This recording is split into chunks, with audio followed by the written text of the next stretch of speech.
ശരത്തിന്റെ അമ്മയ്ക്കൊരു ആക്സിഡന്റ് പറ്റി. ഇവിടെ മിഷൻ ഹോസ്പിറ്റലിൽ അഡ്മിറ്റ് ചെയ്തിരിക്കുക. ഡോക്ടറുമായിട്ട് ഒരു റൗണ്ട് ഞാൻ സംസാരിച്ചു. വലിയ ഹോപ്പില്ലെന്നാ ആ സംസാരത്തിൽ നിന്ന് എനിക്ക് മനസ്സിലായത്. ഡോക്ടറൊന്ന് വന്നിരുന്നെങ്കിൽ എനിക്കതൊരു സഹായമായേനെ. ശരത്തിന്റെ അമ്മയ്ക്ക് വേണ്ടി എന്തിനാ സിദ്ധു ഇത്ര ഇനിഷ്യേറ്റീവ് എടുക്കുന്നത്? അത് വേറൊന്നും കൊണ്ടല്ല. ആക്സിഡന്റ് നടക്കുമ്പോൾ പ്രഭാവതി അമ്മയ്ക്കൊപ്പം ദേവിക ഉണ്ടായിരുന്നു. ആയുസിന്റെ ബലം കൊണ്ട് മാത്രമാണ് ദേവിക്കൊന്നും പറ്റാതിരുന്നത്. ദേവിക ഉടനെ എന്നെ വിളിച്ചു. അങ്ങനെ ഞാനിവിടെ ഓടി വന്നത്. ഓ, അതെനിക്കറിയില്ലായിരുന്നു. ഞാൻ ഉടനെ എത്തിക്കോളാം. മിഷൻ ഹോസ്പിറ്റലല്ലേ, അവിടുത്തെ ഡോക്ടർമാരെ പലരെ എനിക്കറിയാം. അതുകൊണ്ടാണ് ഞാൻ ഡോക്ടറെ തന്നെ വിളിച്ചത്. വിഷമിക്കണ്ട സിദ്ധു, ഞാൻ താത്തി. ശരി.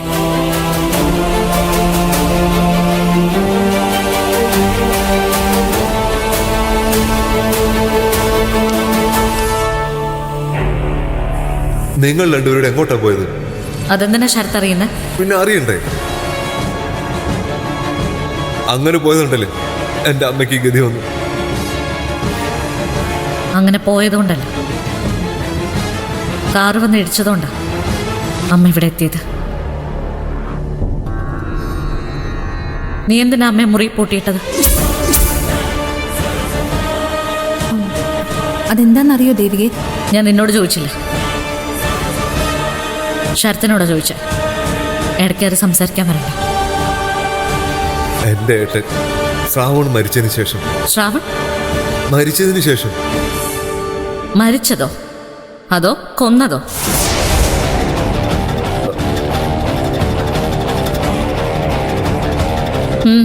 ശരി, മരിച്ചതിന് ശേഷം? അമ്മയ്ക്ക് മനസ്സിന് അത്ര സുഖമല്ല,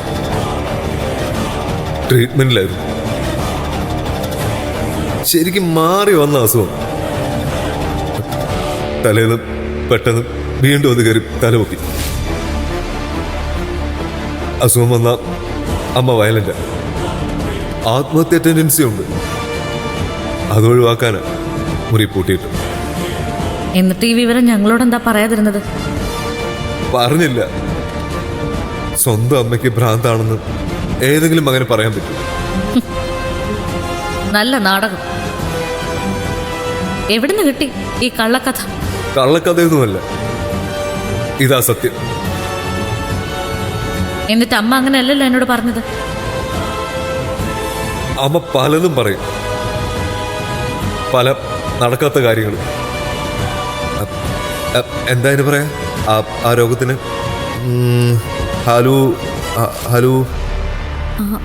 ഹാലുസിനേഷൻ. ആ അതെ അതെ. മോനെ ശരത്തെ, ഞാനും അരിയാഹാരം തന്നെയാണ് കഴിക്കുന്നത്. കള്ളും കുടിച്ച് നീ അമ്മയോട് എന്തൊക്കെയാ പറഞ്ഞെന്നുള്ളതിൻ്റെ ഒരു ഏകദേശം രൂപം എനിക്കറിയാം. അതുകൊണ്ട് ഓവർ സ്മാർട്ട് ആവാൻ നോക്കരുത്. ഈ ഒരു അപകടം നടന്നില്ലായിരുന്നെങ്കിൽ ഇപ്പം എന്ത് സംഭവിക്കുമായിരുന്നു എന്ന് എനിക്ക് നന്നായിട്ടറിയാം. അത് നിനക്കും അറിയാം. നിർഭാഗ്യവശാൽ ദൈവം നിന്റെ കൂടെ ആയിപ്പോയി.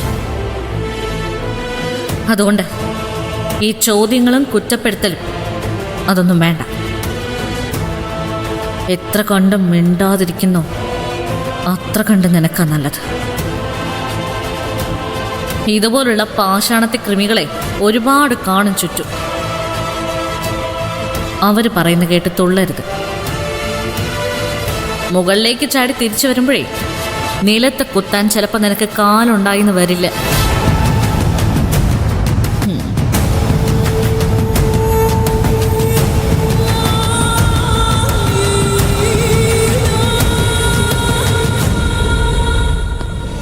അതെ സർ, ആക്സിഡന്റ് നടന്ന സ്ഥലത്തിന് തൊട്ടടുത്തുള്ള പമ്പിൽ CCTV ക്യാമറ പരിശോധിച്ചിട്ടുണ്ട്.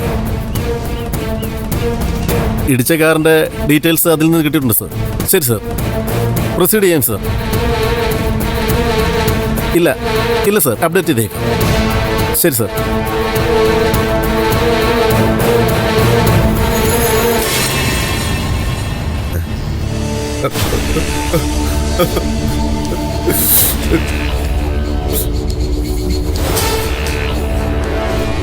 അയ്യേ, ആണുങ്ങളിങ്ങനെ കരയാവോ?